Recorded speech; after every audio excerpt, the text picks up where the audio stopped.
VRChat is an extensive game. It has fun worlds and cool little avatars, perfect for kids.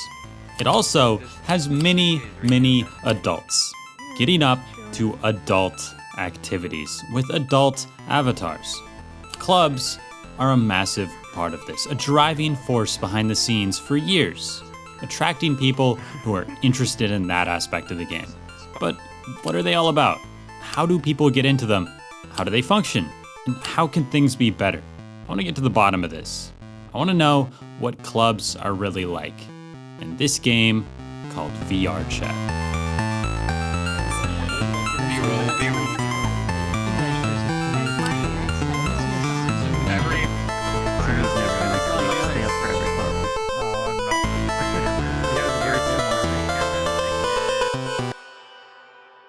In order to understand these lap dance events, you have to understand what VRChat is as a game.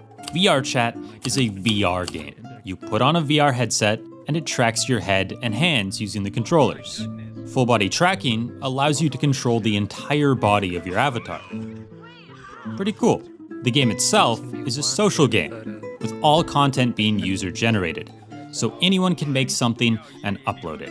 What we are talking about today are lap dance events, where people use full body tracking capabilities to dance in VR. But of course, I can't do this alone. Even though I've been to many lap dance events myself, the ones who know the most are going to be the people who run them. Maple. Go to them religiously. Pro. And dance in them. Ferdy. So that's exactly who I interviewed for this video. Tell me, what did you do at these clubs? I did a mix of both dancing and managing in the dance scene.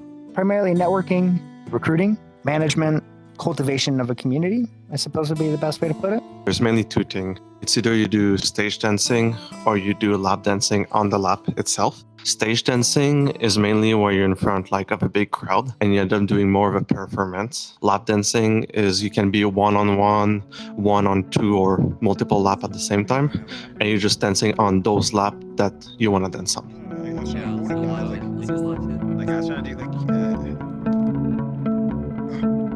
What are these events even about? What do you do as an attendee? Basic thing that you would expect would be just getting a dance as an attendee, dancing on you or dancing on the stage in front. You go in, get some dances, have some good drinks, and then you go out. Yeah, I would expect to come in for fun, to get dances, probably a drink. So let me get this right. It's just a strip club in VR, right? Pretty much. The way these clubs work is very simple. You show up and get lap dances. There's dancers on stage for the unlucky many who don't get any dances, and the whole thing is fairly sexually charged. And then you can separate everyone at the event into staff and attendees. And the staff is mainly composed of dancers. Dancers, in my experience, are, well, they're characters. They're interesting people. So how are the dancers usually, Maple? Any problems with them? The problems I came across for the most part, staff members and dancers who think that the whole world revolves around them. They have no respect for other people's decisions, time, or anything really. Entitlement, elitism. There's a lot of dancers who are only going to pay attention either to themselves and only going to do what they like, which, yeah, understandable. It's a bit of it's a hobby. It's just sometimes they undermine other people. So they're very dramatic in everything that they choose to do. When asking the general public what they think about lap dance events, the stories I hear and opinions shared always have to do with the dancers. Dancers continue to represent their community even when not at an event. You'll see them in Publix, hanging out in front of mirrors, practicing, and causing drama. And one thing you'll see in many a dancer's bio is a Cash App or PayPal. And it gets you thinking, is this paid work? Do people make money from this? Certainly. I think you can make cash in any avenue that you pursue. Dancing specific, a lot of the time people will do Patreons to help fund for map creation, asset creation, VRCDN that allows world music to be played. Most places that I'm at, there's no money being made. It's literally just a hobby. You do it for free. Most places that I've danced at and that I know of, they don't reward money for dancer or like give money for dancer dancing. I think a lot of it is very front. Like I'll see sometimes some places will have Patreons for special rooms, but those are also places that primarily focus for extracurricular activities that aren't dancing exercise. In the earlier days, it wasn't really that, I guess, public per se, but it wasn't unheard of people asking dancers, like, I don't know, giving them a bit of money on like PayPal or Cash App for like a private dance or two.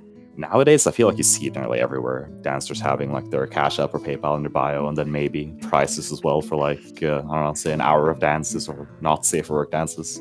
Everyone knows lap dance events, and lap dances are, in general, charged. I mean, look at me. This is the type of avatar you can expect at a lap dance event. And with that, you get horny attendees who are willing to open their wallets to get closer to these dancers. I mean, this is a club thing that happens in real life too. Underground, not entirely legal prostitution. It's what an escort is. Look at Vegas. There are clubs that go even further. Organized ERP events. One club in particular I know runs a hunt event, a hide and seek style event where it seems normal until a hunter finds a hider. And now the top clubs, the 1%, aren't really all like that. It's those that exist in the 99% that aren't under as much scrutiny. Going through the Discords I'm a part of and seeing the ones with NSFW chats, you can really see what people in these servers, attending these clubs, running these clubs, are thinking. I want you to keep these things in mind as we move forward, because holy shit, man, it's crazy, man. Classic. Dude, I just got you baited, bro. I thought you were taking a picture. It's nothing stupid.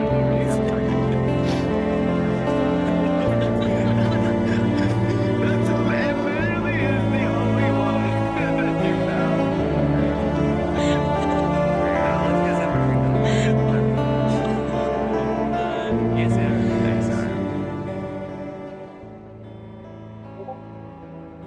The next video is on lap dance events. Just want some opinions. If you have any wild stories, tell me. I have mixed feelings about dance events like that. There's a very thin line with them where they border on entertainment and just another degen thing. I used to work security for a VRC dance club back in 2021-22. And I saw a lot in that time. Most of the events I worked security for, our main job was to be a bouncer and filter people in by player age and avatar age. Because sadly, the events always turned into weird orgies after the dance happened, and it was bizarre. There were so many people who would go to our events who were regulars, and some of them were like hardcore addicted. They would only go to drinking events and dance events. They were the kind of people who would have an emotional breakdown if we wouldn't let them into the event due to an avatar issue or world capacity. Like, I genuinely feared this one dude was gonna shit himself one night because he couldn't wear his Godfall model to an event. By the time he found a model that he could use, that wasn't the default robot, the event was full and we had to kick him. Mans was in tears on the ground, pleading, saying that he needed to see X or Y dancer, or that this was the only positive thing in his life. It was depressing. I feel that they can be a good thing, but due to how overly the player base is, and how unrestricted the ability to make, run, and own a club is, it makes it too easy for people to just turn a simple dance into a lap dance, to a strip event, to an with no filter or regulating body. Most clubs turn to this easy formula of heavy 18+ appeal, as they know it will draw in attendance. The worst one, and the thing that caused me to leave, was this. The club I worked at hosted 2 EU events and 2 NA events every event day. Due to my work schedule, I was attending the EU events mostly. We had a couple instances where we had to kick a few people for wearing lolly avatars. We got chewed out by the EU event host for kicking their pets or whatever. It ended up being a big enough deal that there were server staff meetings involving it, and got heavy. We then ended up walking in on said EU host ERPing with 3 others, all in lolly/child models. This blew up, of course, and events got shut down while staff have more meetings and drama bullshit. Obviously, I felt that they should all be banned, reported and put on a club blacklist. But lo and behold, at the end of it all, the only thing that happened was that the host got demoted to a lower ranked staff role, and NA security were banned from working or attending EU events for starting drama. From what I heard later, 2 of those 3 in lolly models were confirmed to be minors, like 15 to 16-ish. I don't have any rigid number in mind, but I'd say that just a general estimate, maybe 40% of all the clubs that I know of have some sort of like underlying not safe for work side, which is kind of run side by side with their lap dance events. It's relatively normalized in a lot of clubs that they have a not safe for work aspect to other events they run. It's not really a new thing either. It's always been around. Okay, so there's some shit happening in these clubs. A lot of them are very adult in nature, let's say. With all this NSFW stuff, I'm sure you've realized the problem. They are 18 plus. How do you keep underage people from attending these events?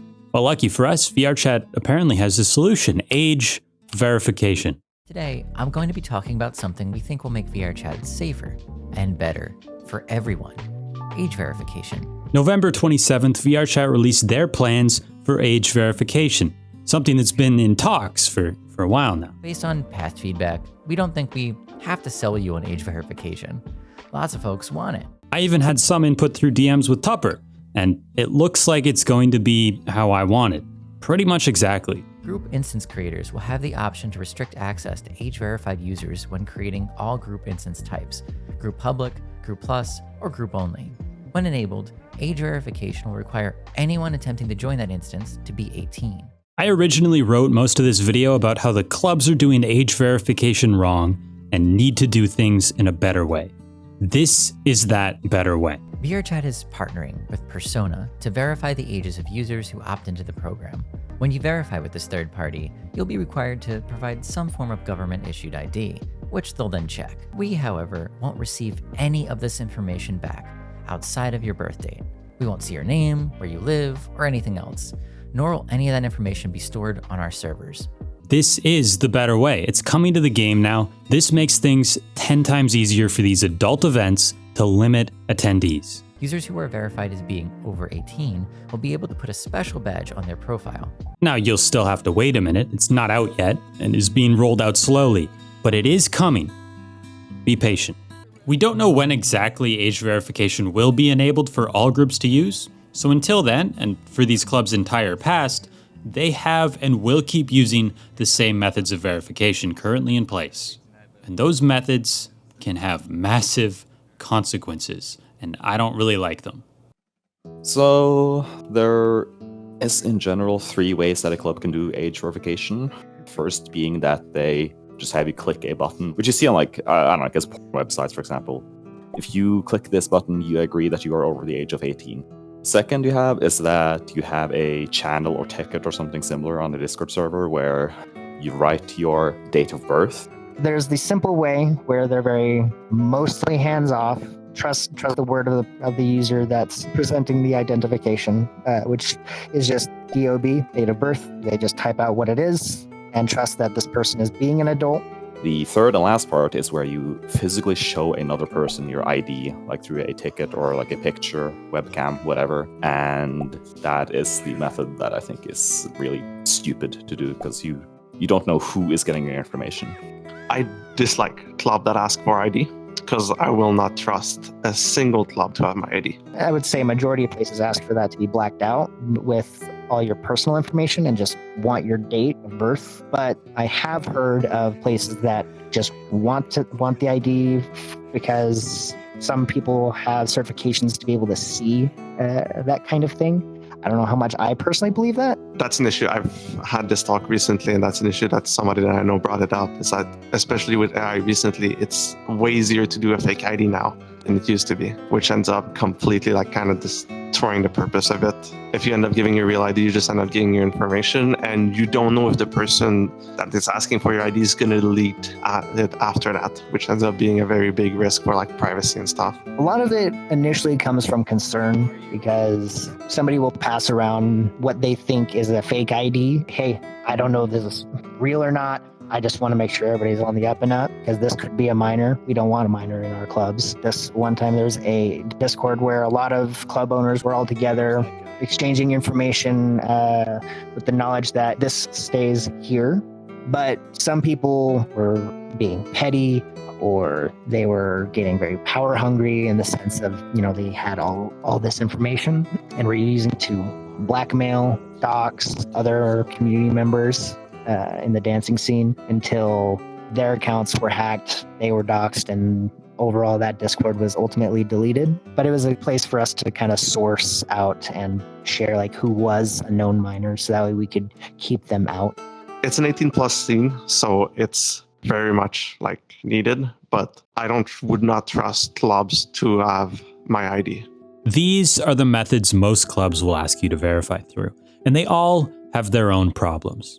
I don't really like any of them. The way I see clubs operating in the future is similar to how they are now. They'll continue running them in a way where you have to join through an event host account that will host an invite instance of their own worlds. And then they will make you show the verified 18 plus badge to get in. Without it, you're kicked. This is a better system than what is currently available. Sure. Why do I think they'll do it this way and not just make a group instance with an 18 plus entry requirement? Well, it's to get specific people in early. Staff makes sense, right? Staff needs to get in. VIPs and boosters pisses me off. I honestly find it kind of disgusting. I don't like the whole idea of taking money from people just so they get early access to events. And eventually, if the club keeps growing, it's pretty much just going to grow at a pace where all of the attendees are going to be Patreon boosters or whatever, unless they put a limit. There are many clubs out there that offer early entry to Discord boosters and Patreon supporters, to the extent that potential new regulars or normal attendees can never get in. I experienced this myself while trying to get into, and yes, I'm calling them out specifically, society. There are only so many slots for attendees in these events. So let's be generous and say the limit is 80 people, 15 are staff, and 10 are close friends to the staff and always get in. Now, clubs will say they don't do this, but they do.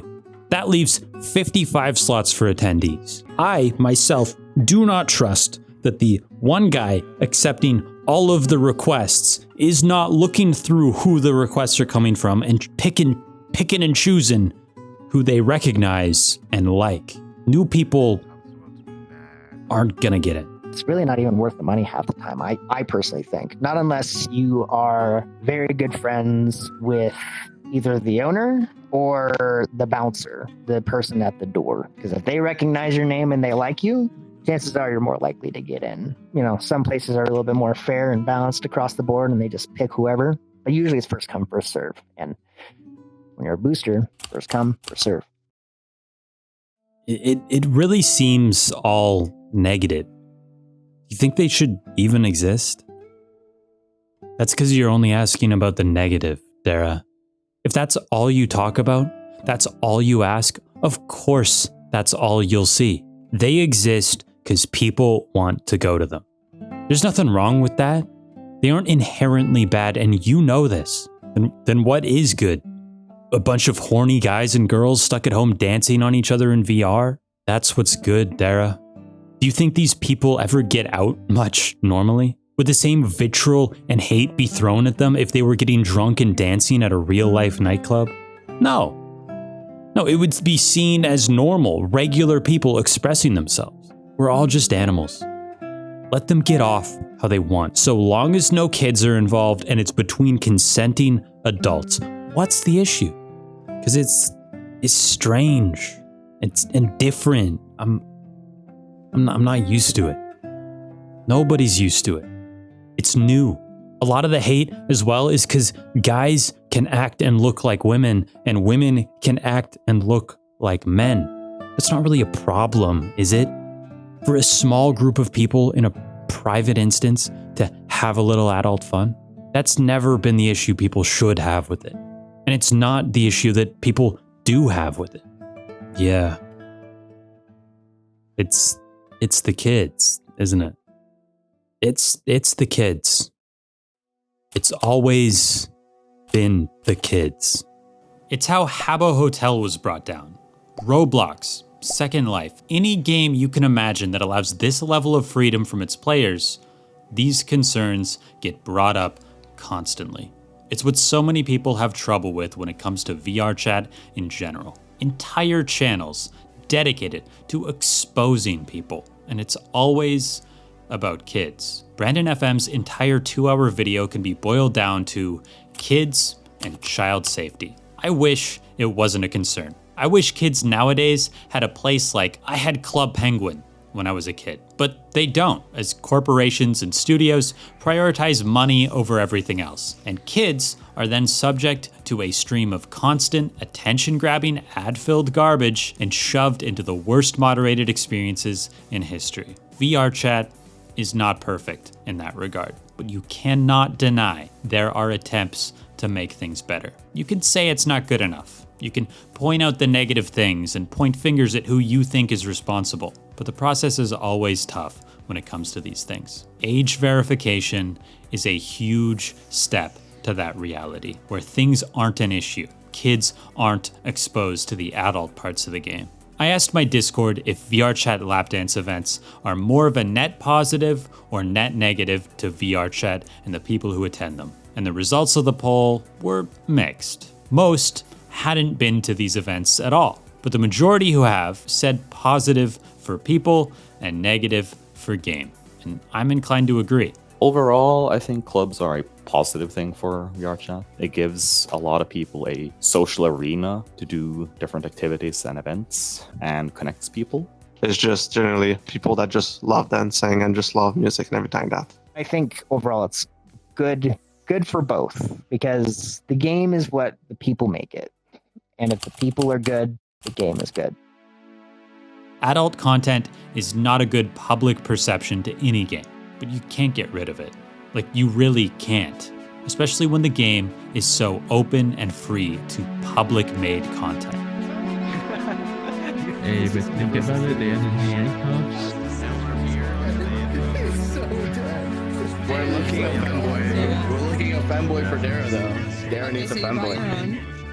If the problem is kids, then keep the kids separate. And for individual events, clubs, until that in-game system is available, I'll only go to ones that are self-reported checkbox or date of birth, with moderation in the event itself to watch the people who come in. Or not at all. I haven't been to one of these events in months anyways. Yeah, I think our goal is to capture people and put hoods over their heads and make them perform manual labor for us. Oh, they're Canadian. Aww.